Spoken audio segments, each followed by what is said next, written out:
Hello साथीहरू, आज म गए बर्दियाको मधुबन महोत्सव मेला हेर्न।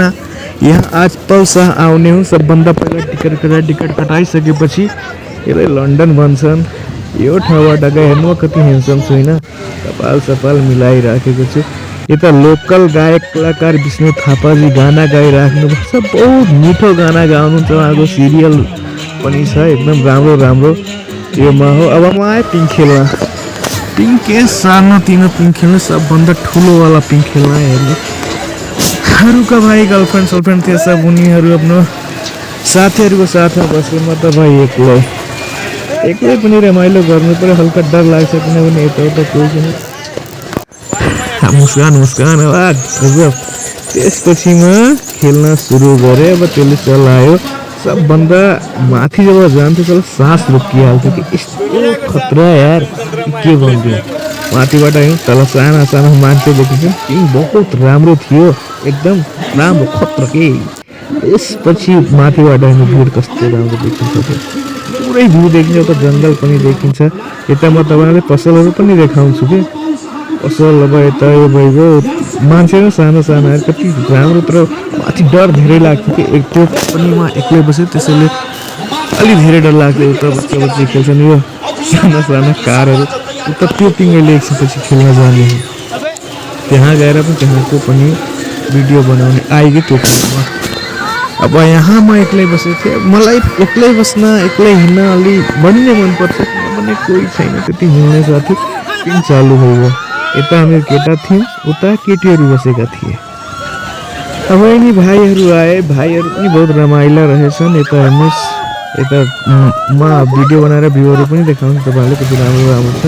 अब सुरुवात भइगयो। यो हामीहरू कराइराखेछौँ, मजा आछ कि माथि जान्छ जब त्यो पिङ एकदम सास रोकिहाल्छ कि डर लाग्छ, तर तल आउँछ अनि अलि आनन्द आउँछ कि सब हल्ला मचाउँछन् कि रमाइलो लाग्छ। जे होस्, मेलामा जानुभयो भने पिङ खेल्न नबिर्स्नु। पिङ खेल्नु एकदम राम्रो हो कि सब केटाकेटीहरू खेल्छन्, हामीहरू पनि खेल्यौँ। हेर्न माथि नै लाग्छ यार, यस्तो लाग्छ कि अब सास रोकिहाल्छ। तर जे होस्, पिङ चाहिँ मलाई एकदम खतरा लाग्यो कि महोत्सव जानु पर्यो भने सबभन्दा पहिलो काम मलाई पिङ खेल्नु हुन्छ। तर साथीहरू गर्लफ्रेन्ड लिएर जाने कि एक्लै नजाने, र साथीहरू जाने। एक्लै खेल्ने कामै जाने कामै होइन कि महोत्सव मेला त। अब म आनन्द आउँछ यार, पिङ खेल्न त बहुत राम्रो। अब त्यसपछि पल्सा पनि आउँछ। अब पिङ एकछिन खेल्छु, अब गइहाल्छु। अब गएर महोत्सव हेर्ने। महोत्सवमा के कस्तो भइरहेको छ त हेर्नुहोस्। अब एक भाइहरूले मोबाइल भेटाएर आयोजकलाई बुझाएछन्। नेपाली भाइहरू कति इमान्दार हुन्छन् कि हाम्रो नेपालका भाइहरू।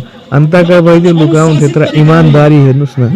मोबाइल ल्याएर आयोजकलाई बुझाइदियो, सानो मेरो गेम खेल्नु पर्ने यस्तो यस्तोमा। यिनीहरूलाई मोबाइलको कति रहर थियो होला, तर पनि इमान्दारी घरको संस्कार पनि हुन्छ कि। घरका मान्छे जस्तो संस्कार दिन्छन् बच्चा बच्ची, बाहिर त्यस्तै देखाउने हुन् कि।